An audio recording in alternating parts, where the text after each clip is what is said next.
My Beliefs About Teaching Literacy by Farah Wick. How my classroom will support my beliefs on teaching literacy. This is a classroom map of what I would like my future classroom to look like.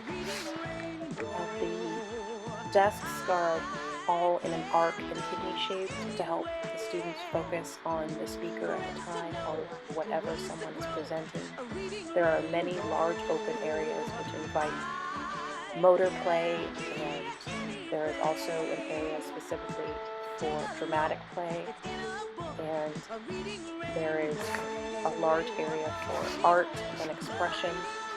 And the open spaces I want to keep in mind because I wish to work with young children, and I think that having a classroom that invites movement and engagement will help manage many classroom issues.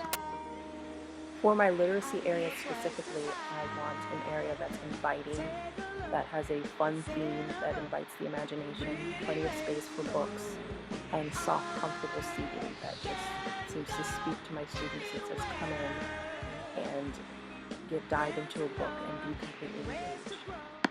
The classroom as a whole, but especially the literacy area, I want to be a text-rich environment, focusing on a word wall and also having labels throughout the room that are multilingual, incorporating the native language of any ELL learners I may have in the room. I also want to incorporate multilingual texts in the literacy area, also incorporating any of the native languages, books available that were written originally in the native language, and also books that were translated in the native language for my ELL learners. In addition, I want to have a large variety of props, puppets, and dramatic play items in the literacy area available to reinforce the vocabulary and the ideas that were represented in the books I provide. Also, a large amount of manipulatives, vocabulary cards, and things that help reinforce the ideas they learn while I'm reading to them and while they're engaged in language. Also, I'm a big proponent of dancing and music used while learning, and I want to incorporate that in my literacy lessons as well. My 10 non-negotiables for teaching literacy. I will have an in-class library for my students. This library will include book kits, complete with manipulatives, puppets, games, and parent booklets.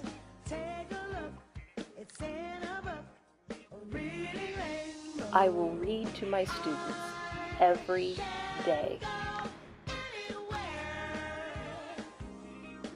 I will not separate my reading groups by ability.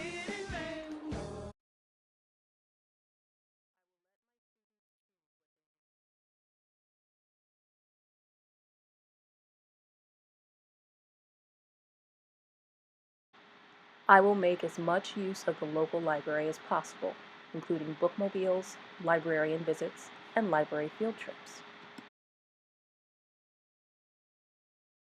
We will act out what we read.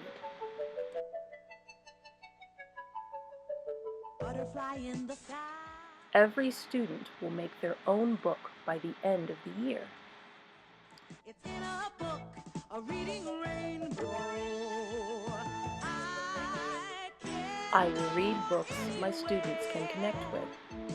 Friends to know and ways to grow, a reading rainbow. I will have guest readers and performers share our story times. A reading rainbow. A reading rainbow.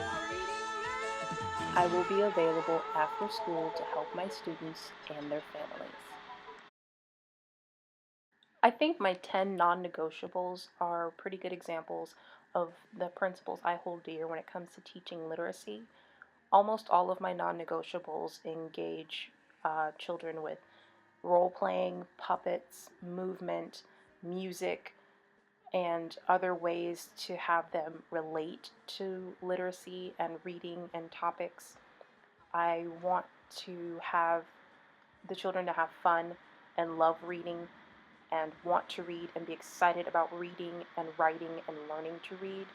So that's why book kits are something that I believe in a great deal because they incorporate play and imagination along with the book. I want to have parents be engaged in learning the reading process, which is why I want the library to include book kits to take home and have the parents engage in the lessons. I also want to have motivators such as guest speakers and performers come in to perform books and stories.